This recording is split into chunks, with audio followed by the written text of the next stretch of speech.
ఇద్దరు వెళ్ళినప్పుడు కొట్లాడుతున్నప్పుడు కేసీఆర్ ఎందుకు ఎగ్జిట్ అయిపోయాడండి? చివరిదాకా ఉంది. ఆ రోజు మా ఎంపీలు, కాంగ్రెస్ ఎంపీలు అందరూ ఉన్నాం, పెప్పర్ స్ప్రేలు కొట్టారు. నార్త్ ఎంపీలు అందరూ చిత్తక బాదుతున్నారు మమ్మల్ని ఎంపీని. నేను మీరా కుమార్ గారిని ఇలా పట్టుకుని నిలబడ్డాను. నేను ఇంత చేస్తే ఇదండి మీరు మాకు చూపించే కృతజ్ఞత? ఇదా మీ కుట్ర బుద్ధి? అంటే మీకు బడుగు బలహీన వర్గాలంటే నచ్చదు దొర, మీ దొర బుద్ధేతో చూపించుకుంటున్నారు. అందుకే నిన్ను దొర అంటున్నాను నేను. బడుగు బలహీన వర్గాలకి గౌరవం ఇవ్వడం నేర్చుకోండి. అదే బడుగు బలహీన వర్గాలు బీసీ కానీ, ఎస్సీ కానీ, ఎస్టీ కానీ, మైనార్టీ కానీ లేకపోతే మీరు ఈరోజు ఈ పొజిషన్లో ఎక్కడ ఎలాగుంటారు? మీరు గతంలో ముఖ్యమంత్రి ఎలా అయ్యారండి? మీ దొరలు ఒక్కళ్ళే వేస్తారా? ఇంతమంది ఓటు వేయబట్టి మీరు ముఖ్యమంత్రి అయ్యారు, ఇంతమంది త్యాగం చేయబట్టి మీరు ముఖ్యమంత్రి అయ్యారు. అది గుర్తుపెట్టుకోండి దొరగారు. నిన్న వేయడం కాదు రాములమ్మ మీద, మీలా పిరికి బంధం నేను మాత్రం కాదు. గచ్చున్న మహిళని, త్యాగం చేసిన మహిళని, నా ఆస్తులు అమ్మి పెట్టాను తెలంగాణకి. ప్రతిరోజు మీరు నన్ను అవమానించారు, నాతో పని చేయించారు, నేను ఉద్యమాలు చేశాను. నా పార్టీ, నా తల్లి తెలంగాణ పార్టీ ఉంటే మీరు హింస పెట్టి ఆ రోజు జయశంకర్ గారిని నా దగ్గర పంపించి విలీనం చేయండి అని చెప్పింది మీరు కాదా? నేను విలీనం చేస్తానన్నానా నేను? సరే, ఇద్దరూ తెలంగాణ కోసం కొట్లాడుతున్నప్పుడు వేరువేరుగా వెళ్ళకూడదని ఒక దీంతో పెద్ద మనసుతోటి నా పార్టీని నేను విలీనం చేయడం జరిగింది. అంతేగాని వేరే ఏదో ఆలోచనతో మాత్రం కాదు. ఎందుకు చెప్తున్నానంటే అసలు తెలంగాణకి విజయశాంతికి సంబంధమే లేదన్నట్టు మాట్లాడుతుంటే చాలా అసహ్యంగా కూడా ఉందండి.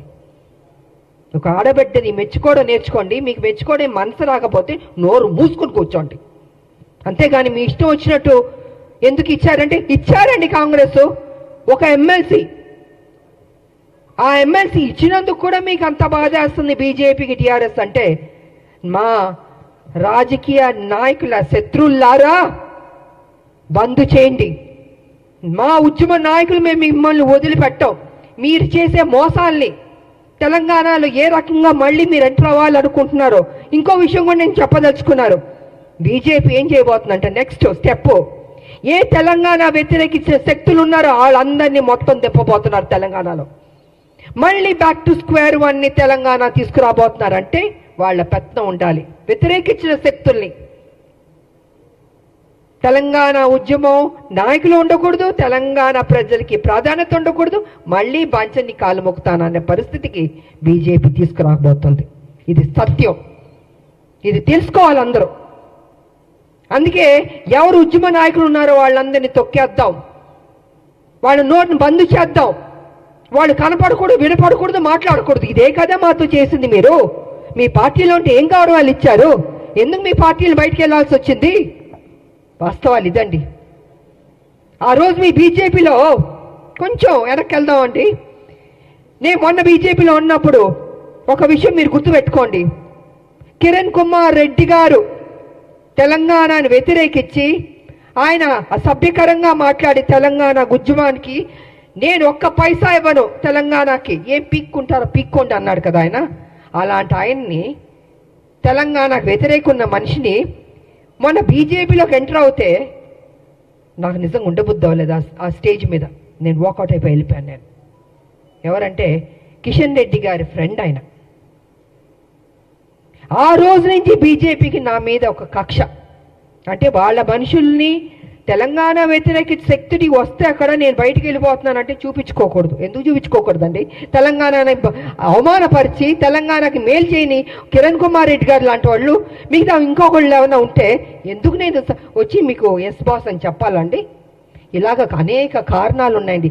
ఈ అనేక కారణాల వల్లే ఈరోజు విజయశాంతి మీద, రాములమ్మ మీద ఒక ఎమ్మెల్సీ ఇస్తే అయ్యో ఎందుకు ఇచ్చారు, ఎలా ఇచ్చారంటే పేపర్ వచ్చి ఇచ్చారండి. ఎలా ఇస్తారండి? సోనియా గాంధీ గారు ఇచ్చారు, అద్దంకి దయాకర్ గారికి ఇచ్చారు, నాకు ఇచ్చారు, శంకర్ నాయకర్ గారికి ఇచ్చారు. సో వాట్ అండి? కష్టపడ్డా అనుకుంటాం, కష్టపడ్డాం, ఆస్తులు అమ్మాం, తెలంగాణను కాపాడాం. ప్రతి నిమిషం కాపలా కుక్కలా మేము కాపాడుతామండి.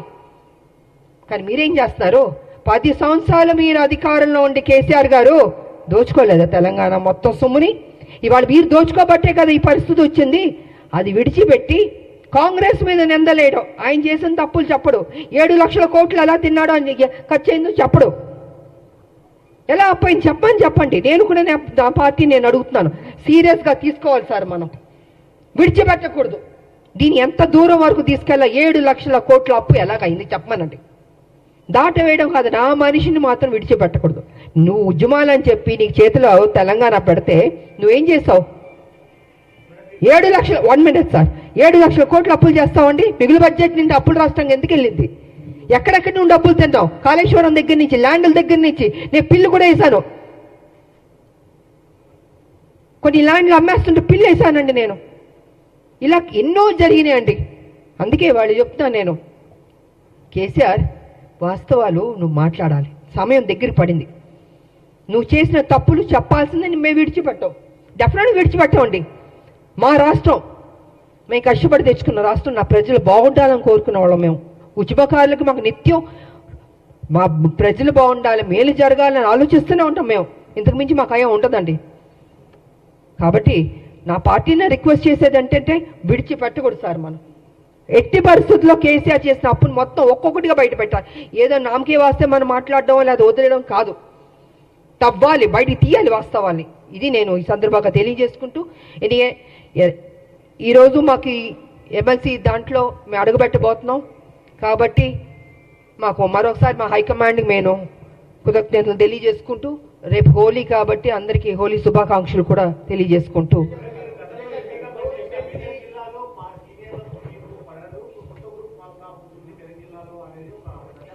నేను చెప్పనండి. కేసీఆర్ గారు అక్కడ వాళ్ళ ఎంపీలు ఉన్నారు, వాళ్ళ ఎమ్మెల్యేలు కూడా కొంతమంది ఉన్నారు కదండి. ఇలాగే ప్రెస్లో చెప్పించే వాస్తవాల్ని కప్పిపుచ్చి అవాస్తవాల్ని ముందుకు తీసుకొస్తున్నాడండి కేసీఆర్.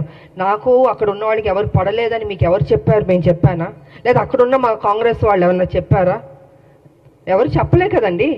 ఇప్పుడు ఎమ్మెల్సీ ఇచ్చినందుకు కూడా ఏంటి అని ఆయన కదా స్ప్రెడ్ చేస్తున్నాడు, ఆయన కదా ఈ రకంగా మాట్లాడుతున్నాడని మీకు తెలీదా అండి? మీ మీడియా సోదరులకు తెలీదా? నేనేం పని చేశానని 1998 నుంచి పనిచేసింది తెలీదా? 28 ఏళ్ళు ఎలాగా పనిచేశానండి, పార్లమెంట్లో కొట్లాడిని తెలీదా? ప్రజలకు తెలీదా? మనం నా నోరు మీరు మూయొచ్చు, మీ నోరు నేను మూయొచ్చు, కానీ ప్రజలు చూస్తున్నారు కదా. ప్రజలకు తెలీదా రాములమ్మ ఏ రకంగా కష్టపడిందని? వాట్ ఇస్ దిస్ అండి?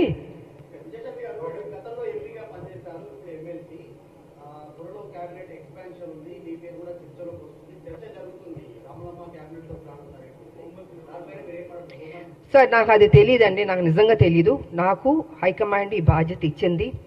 మా ముఖ్యమంత్రి గారు కావచ్చు, మహేష్ కుమార్ గౌడ్ గారు కావచ్చు, ఇంతమంది ఎంతో ఆప్యాయతగా నన్ను పార్టీలో ఆహ్వానించారు, నాకు ఈ బాధ్యత ఇచ్చారు. డెఫినెట్గా నేను పనిచేయడం అండి. ఇన్ని సంవత్సరాలు నేను పనిచేస్తూనే ఉన్నాను తెలంగాణకి. ఇది ఒక బాధ్యత, ఇది ఒక నాకు ఉద్యోగం అనుకుంటున్నానండి. వేరే ఇంక నేనేం అనుకోవట్లేదు. ఈ ఉద్యోగానికి ప్రతిపక్షాల నోర్లు ముయించాలి, వాళ్ళు చేసిన తప్పుల్ని ప్రజలకు తెలియజేయాలి, ఏ రకంగా లూటీ చేశారో అది బట్టబయలు చేయాలన్నదే నేను కోరుకుంటున్నాను. అంతకంటే నా మైండ్లో ఏమీ లేదు అసలు. నా మైండ్లో ఏ ఆలోచన లేదు అసలు, ఇది కూడా ఆలోచన లేదు. అన్నీ ఒక్కొక్క బ్రేకింగ్ న్యూస్లు వస్తుంటే నేనే చూస్తూ ఉన్నాను, మీతో పాటు నేను చూస్తున్నాను. నేను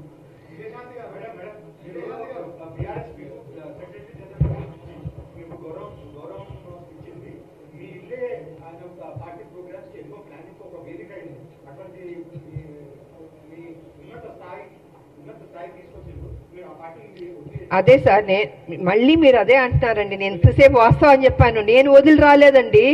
కాంగ్రెస్ తెలంగాణ ఇస్తున్నాం అని చెప్పగానే అదే రోజు రాత్రి 12ంటికి నన్ను సస్పెండ్ చేశాడు. కారణమే లేదు. ఆయన అడగండి ఎందుకు చేశారు మీరు? రాములమ్మని కష్టపడింది కదా, బై ఎలక్షన్స్ కష్టపడింది, కొట్లాడింది. నీ పార్టీ డౌన్ అయిపోతుంటే మరి 2009 ముందు తీసుకుని చేర్చుకున్నావు కదా రాములమ్మని. నా సొంత పార్టీ ఉంది అప్పటికి. నువ్వు సభకు రాకపోయినా మీరా కుమార్ గారికి పార్లమెంట్ లో నువ్వు లేవు కదా, పారిపోయావు కదా హౌస్ నుంచి. మరి నేను కదండి ఉన్నాను చివరిదాకా బిల్లు పాస్ అయ్యే వరకు. మరి మాట్లాడండి మీరు మీడియా సోదరులు. నన్ను ప్రతిదీ అడుగుతుంటే నేనేం చెప్పనండి. మీకు వాస్తవం తెలుసా? నాకు తెలుసు. Please try to ask him అండి. 10వ చెల్లెలు కడుపులో పెట్టుకుంటాను, నెత్తి మీద పెట్టుకుంటాను, తీసి కాళ్ళలో పడేశాడు.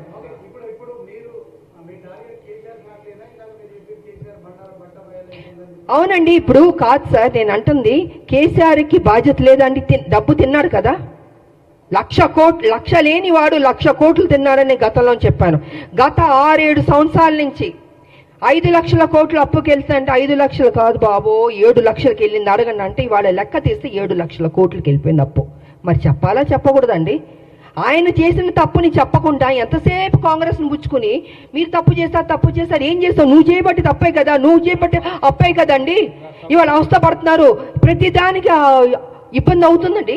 జీతాలు ఇవ్వనా ఇబ్బంది, స్కీమ్స్కి ఇవ్వాల డబ్బులు ఇవ్వాలన్న ఇబ్బంది, ఎన్ని ఇబ్బందులు ఉన్నాయండి బికాస్ కేసీఆర్ వల్లది. నేను అదే చెప్తున్నా. అలాంటి ఒక్క నిమిషం సార్, అలాంటి వ్యక్తిని నువ్వు సమాధానం చెప్పాలి. మీరు అసెంబ్లీకి ఎందుకు రావట్లేదండి? ఎందుకు రావట్లేదు నేను అడుగుతున్నాను. మీకు ఓటు వేశారు కదా, మిమ్మల్ని గెలిపించారు కదా, మీరు అపోజిషన్ లీడర్లో కూర్చోరా?